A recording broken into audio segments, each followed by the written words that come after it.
I would like to introduce you to Oryan Aviner, Product Marketing Team Lead at AppsFlyer.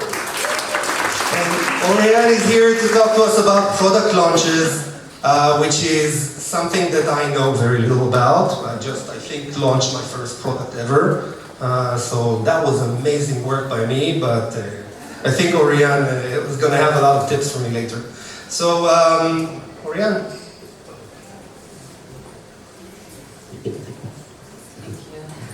Hi everyone, thank you so much for having us here. I'm very excited to do this topic. So I guess that everyone in the audience probably launched product, features, campaign dozens of times, right? You've had it all covered. You have the asset, you have the timeline, you have the enablement. But we all know that sometimes after a week, the buzz is fizzled. That it's kind of disappearing. So, and it's not because the GTM is being planned or executed by bad marketers. It's mainly because the GTM machine cannot be run like it's still 2015. And what do I mean?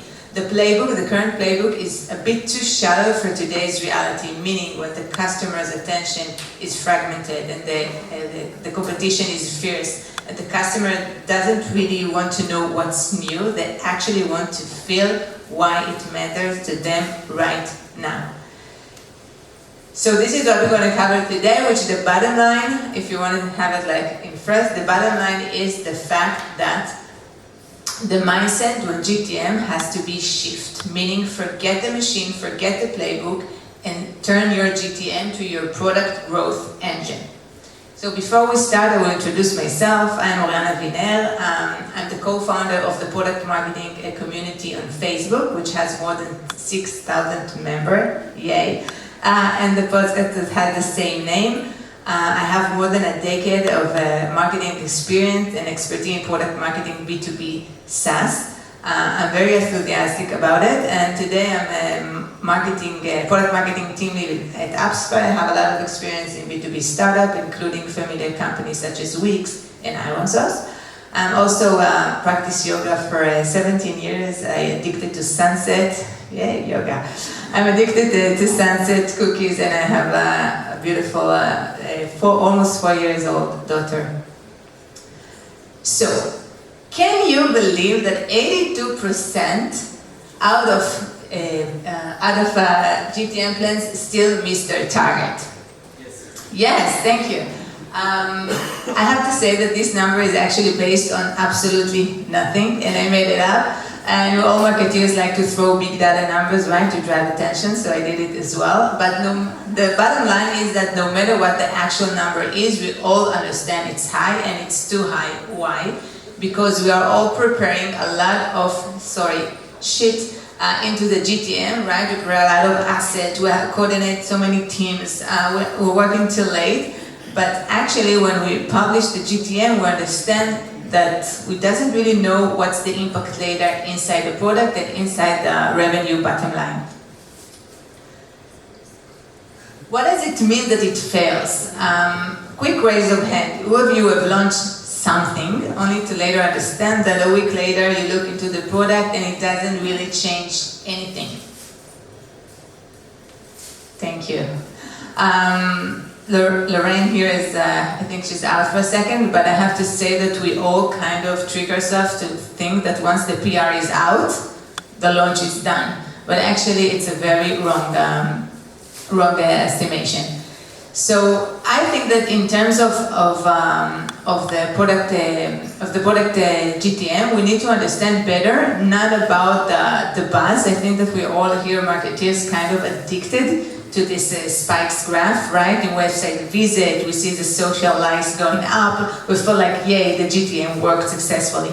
But actually, we need to go deeper into the product adoption. And this is what I'm trying to kind of convey today.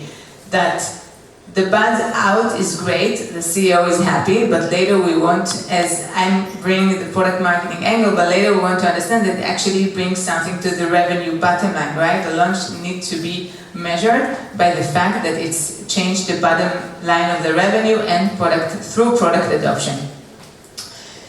So in order to understand how to make it better, another question to you guys. When you're launching a GTM, what are your KPI? Meaning, what you are trying to achieve and how do you measure it? Something. What? Oh, this is actually great KPI. User on the platform. Shelly, you want to say something? Adoption and retention. Perfect. Okay, so this is not the KPI that I was asked to be measured when I was a product marketing a few companies. Meaning that this is a great question, great answer, but most of the KPI usually again stuck on the brand awareness, meaning on the shiny top of the funnel, such as blog visits, such as social likes, etc. When again we believe to go deeper into the product adoption. So kind of my first takeaway for you is not focus only on the PR and on the blog visit and on the again top of the funnel metrics, but go deeper and measure it, how it actually drive adoption to the product. SEO Wiz at the time was known for its bad SEO reputation for website, and we had to and we wanted to have this tool that help our website owner, our customers, to actually do the SEO settings in a way that they will show up, will rank higher on Google. So we went and we worked till really late nights. We interviewed so many customers. We went and we checked competitors and we did all the research that we had to do. We kind of leveraged everything that we had in terms of Wix channel. It was email, it was social, it was the community, etc.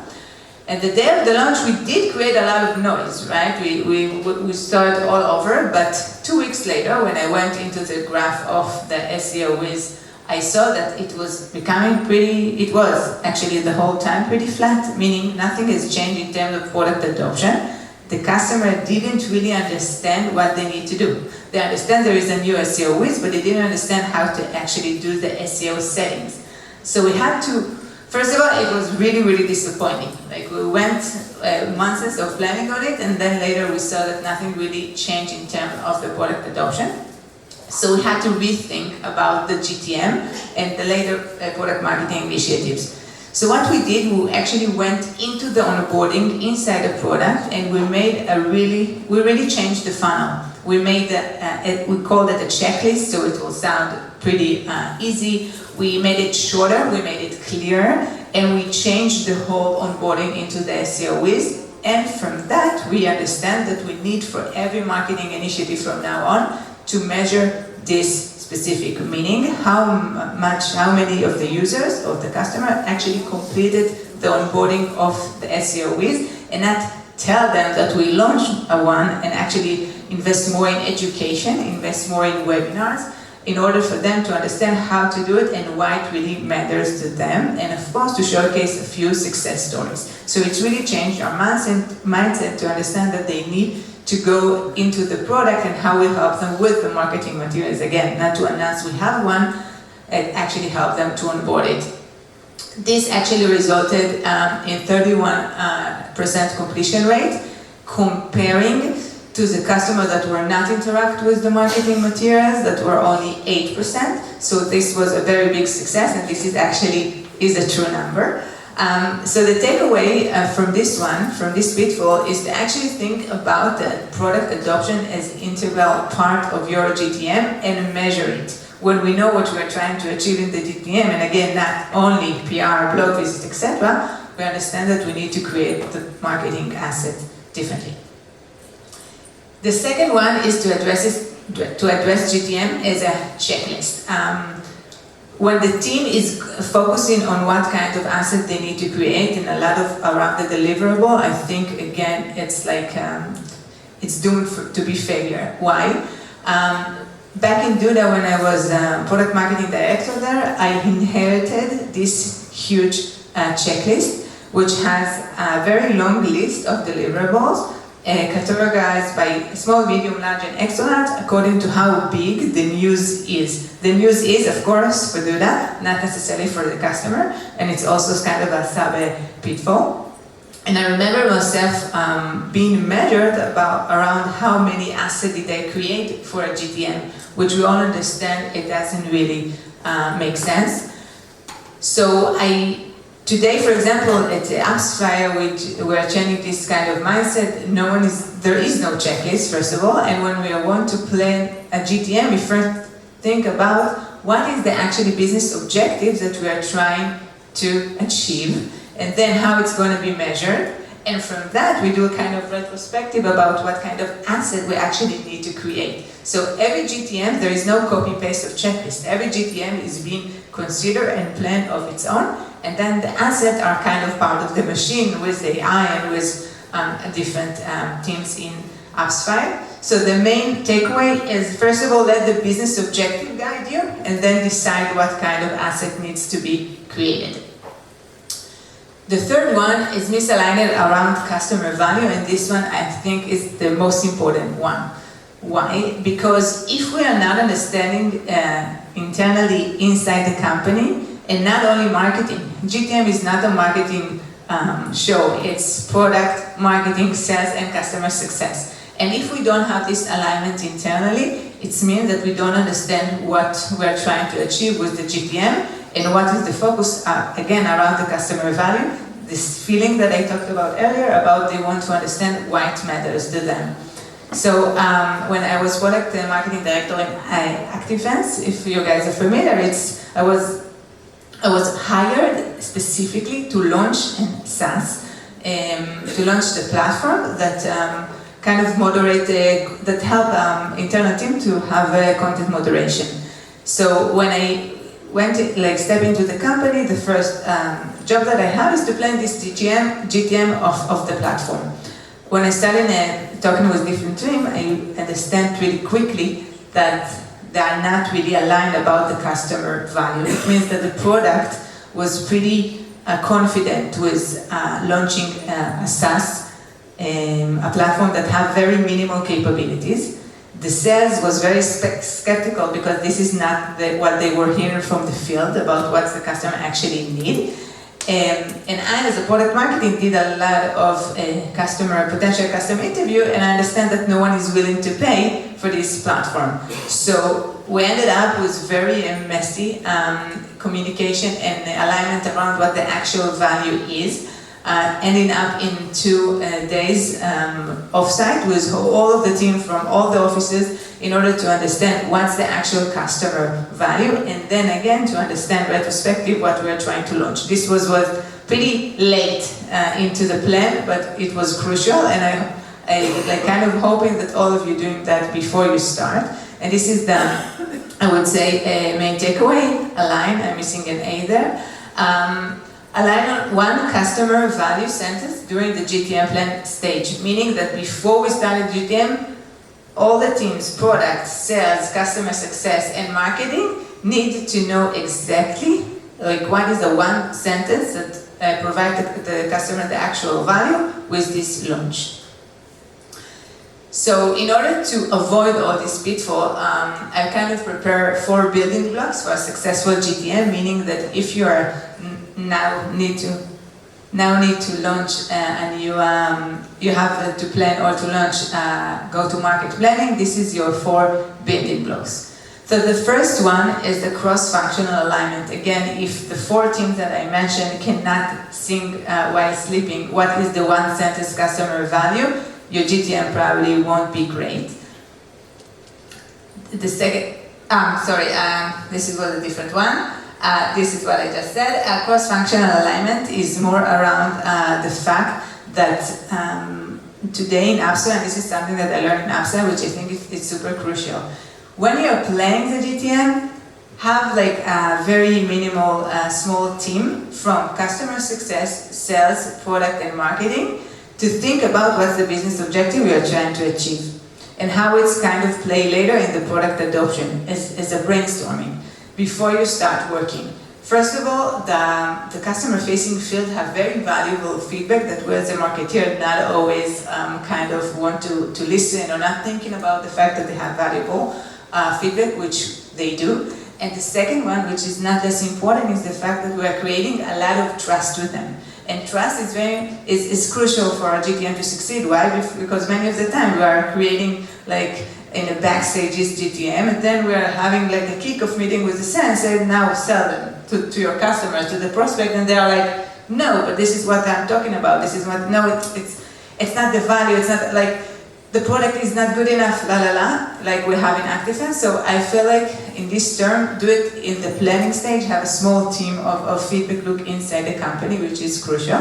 The second one is a clarity around the customer value, which I already spoken.